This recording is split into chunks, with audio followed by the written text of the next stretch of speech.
So, according to totality of symptom of Dr. Boni Hussein's concept, different attributes must be completed with regard to its location, sensation, modality, and concomitant should have a chronological order of development and progress. Must be divisible into subjective and objective ones and into generals and particular.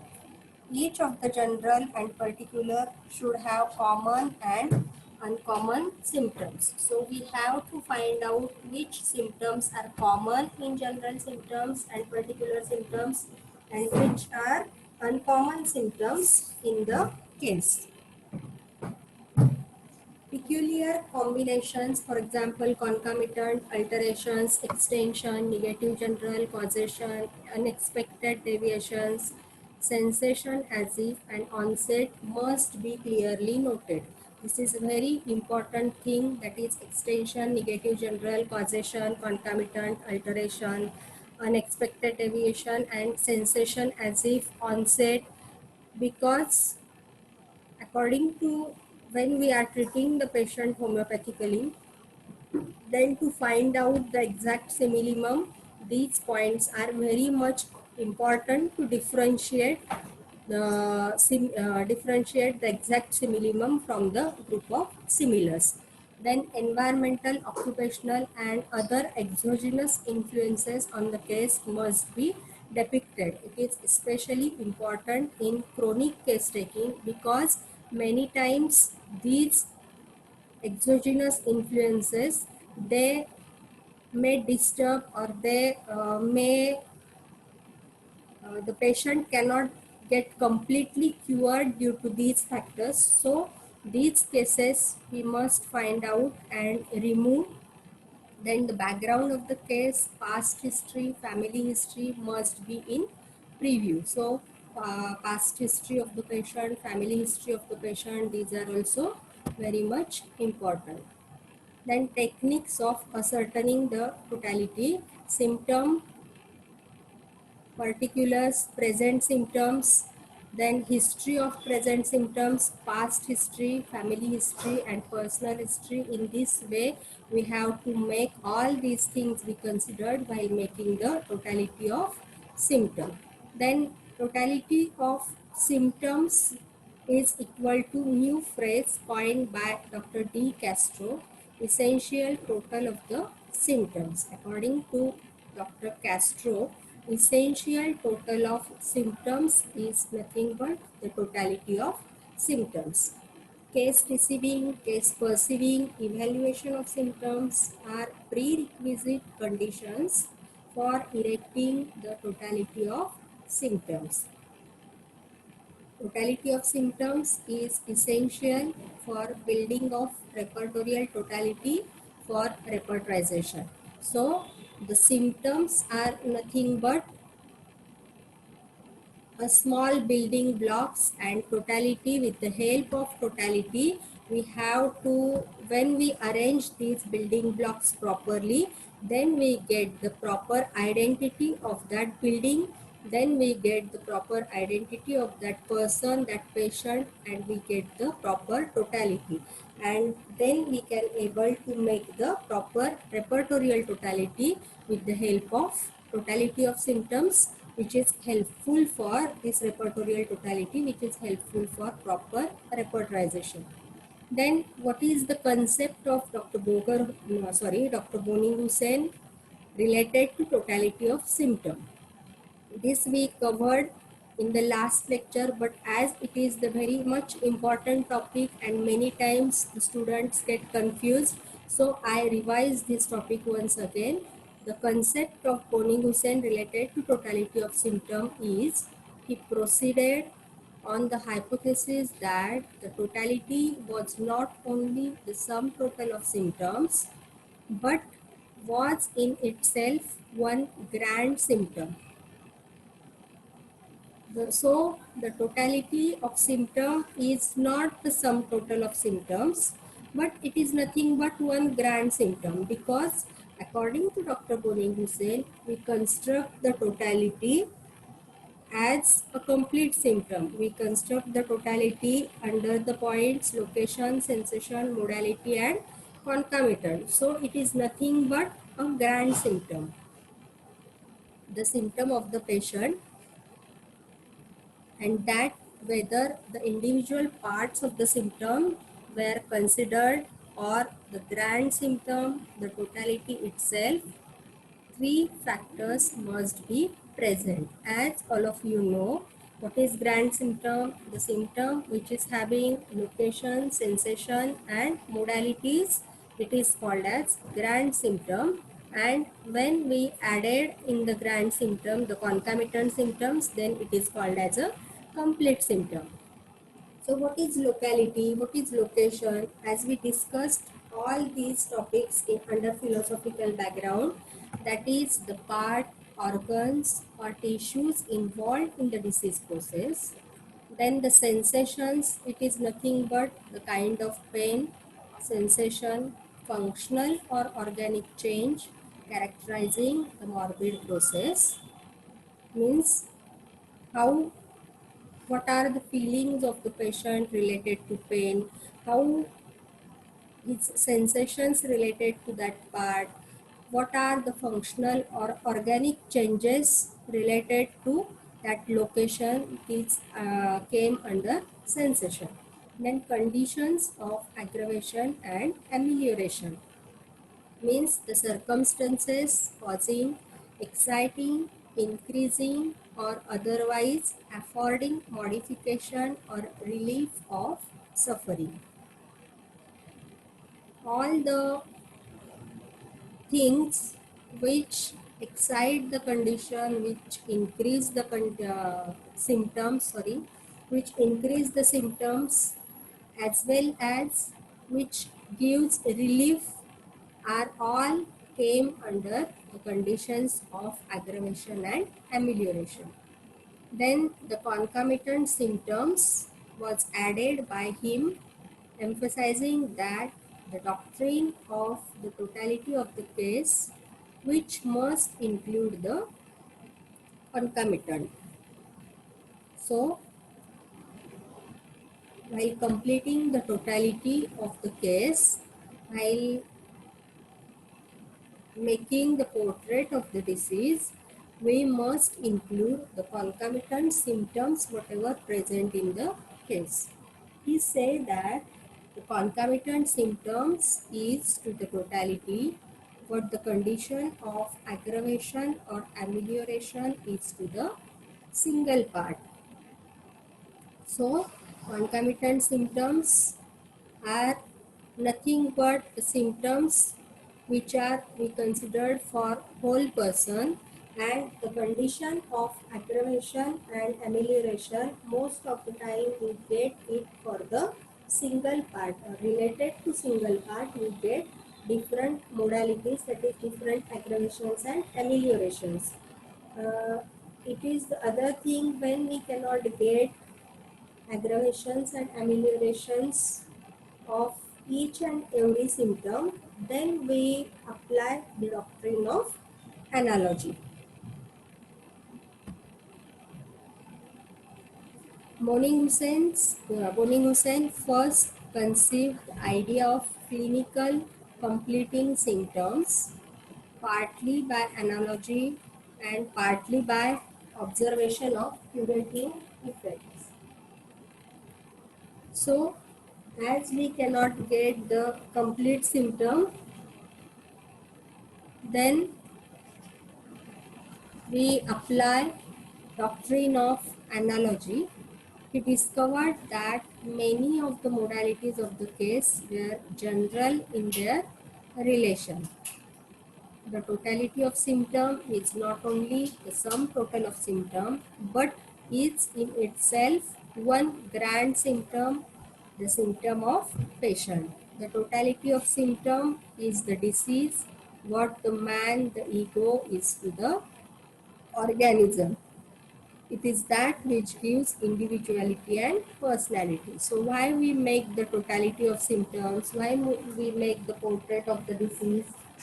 to get the or to individualize the person. It gives individuality and personality to the case. Then there are most important 7 points.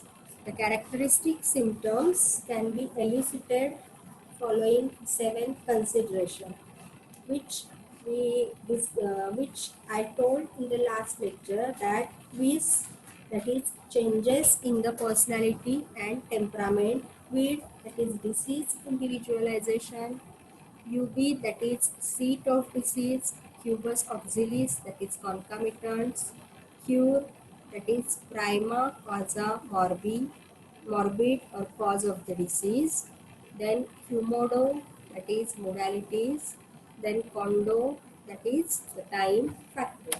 So these 7 things are very much important to elucidate the characteristic symptom. So one by one we discuss all these 7 points. So quiz. Quiz means personality, changes in the personality, temperament, individuality of the patient. To this first belongs sex, age, then bodily constitution, temperament of the patient, and if possible, we consider both separated according to his sick and his well days. Both days, his sickness, the days of his sickness, as well as we considered the days when he was in well condition. He was not sick. If an appreciable difference has appeared in them. Why we considered his state before sickness and during sickness? Because if there are any considerable, if there are any appreciable difference in his constitution, his temperament, or in his any common physical generals, then it was the point to be considered. In all these peculiarities, everything that differs in a striking or rare way therefrom deserves a proportionate notice. So in these, if we get any peculiarity, if we get any striking difference, then it is very much important. In these most variations, we get in states of mind and spirit. As every man presents an individual nature different from every other one, as every medicine must be exactly adapted to his individuality. As the man is having different nature, so in the same way, every medicine is also having the different nature, different action. So it is also having the individuality. A great number of medicines are thrust aside just because they do not correspond to personality of the patient. So many medicines we do not use because they are they do not correspond to the personality of the patient. So bodily individuality and presenting were the chief features in the portrait of the disease. So this is nothing but changes in personality and temperament. Who is writing on the screen? Please erase it.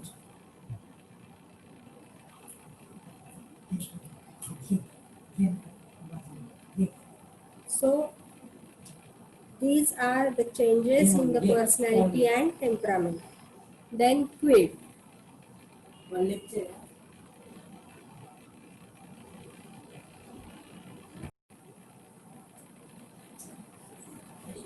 Then after quiz, that is after changes, when we record the changes in the personality and temperament, then we go towards the second point, that is it.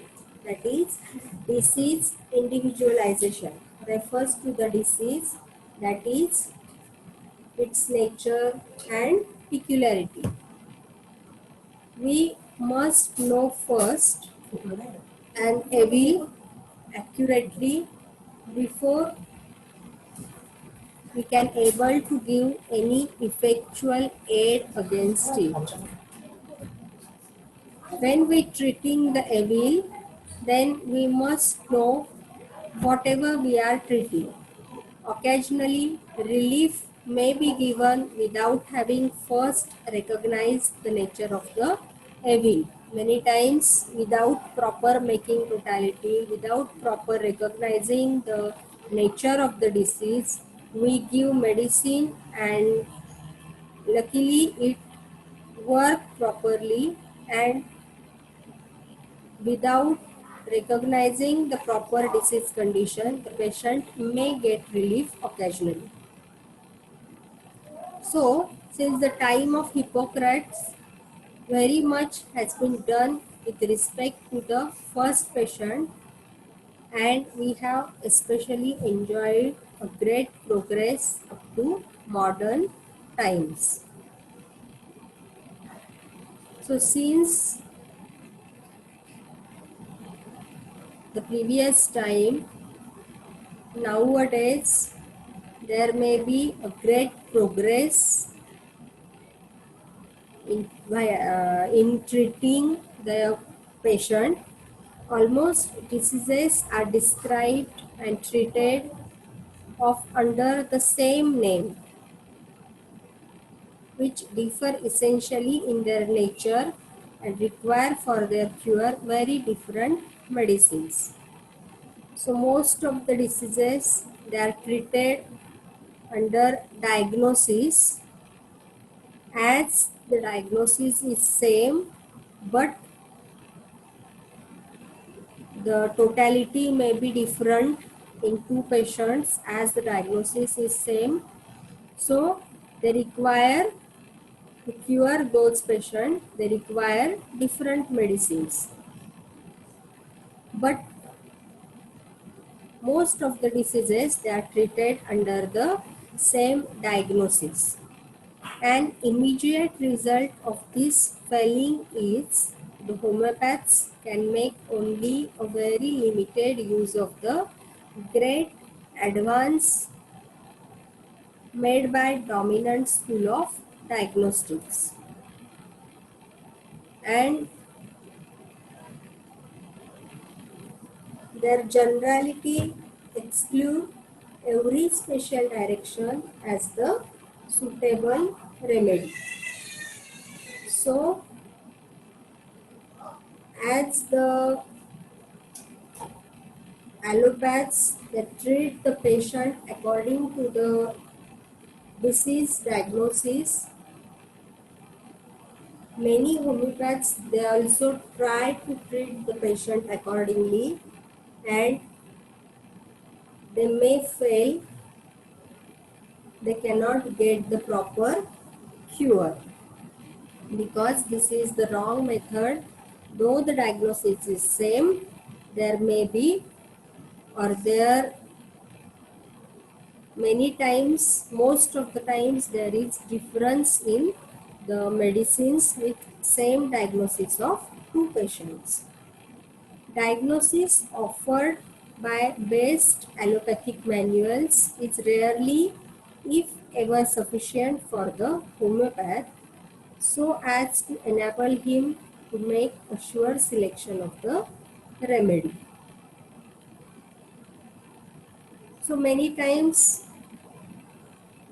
diagnosis is helpful for allopathic physician because according to the diagnosis they have the exact group of medicines, or they have a limited group of medicines indicated for any disease condition, but in homeopathy it was not so. we cannot treat the patient according to his disease diagnosis, but we treat the patient according to his totality of symptoms. So it was the allopathic physician's mode of treatment, not the homeopathic way of treating the patients. And when we go through those in that way, when we treat the patient according to the disease diagnosis, there are maximum chances of failure.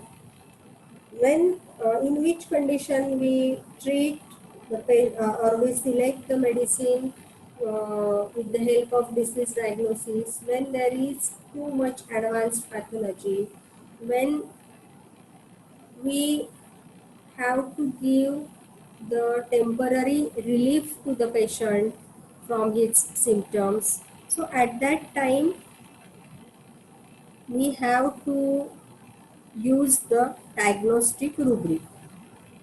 Such diagnostic at most and even then not always may serve to exclude all those remedies from the competition which do not correspond with the common genius of the disease but seem to act chiefly on other part of the organism.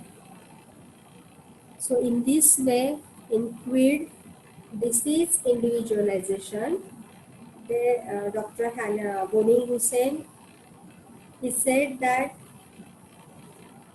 many times, according to disease diagnosis, under this point, the symptoms related to disease, it's the nature of the disease, the peculiarities of the disease, it came. But many homeopaths, while treating the patient, they treat the patient according to disease diagnosis. But this is the wrong way because there are more chances of failure. Occasionally, the patient gets cured, but most of the time there are chances of failure. So only we can, while making the totality, while separating the symptoms, we use this disease diagnosis, this disease individualization. So this is the second point, that is weird. The first point, that is quiz, that is changes in the personality and temperament. Why this is important, that we discussed. And the second point is quid, that is disease individualization, why it is important. Then the third point is UB, that is seat of disease, where the disease is exactly present. It makes a part of former question. This is important as it frequently furnishes a characteristic symptom, as every medicine acts more and more decidedly on certain particular part. As we all know, in our materia medica, under each medicine, from mind to or from head to toe, all the parts they are given, and under all parts the symptoms are mentioned. So we have to find out in every medicine the characteristic symptoms or symptoms related to particular part they are given. So we have to find out the exact simillimum. Sometimes, very rarely, the case that all parts of body are affected in the same degree, even if right side is more affected than left or reverse. Means in the case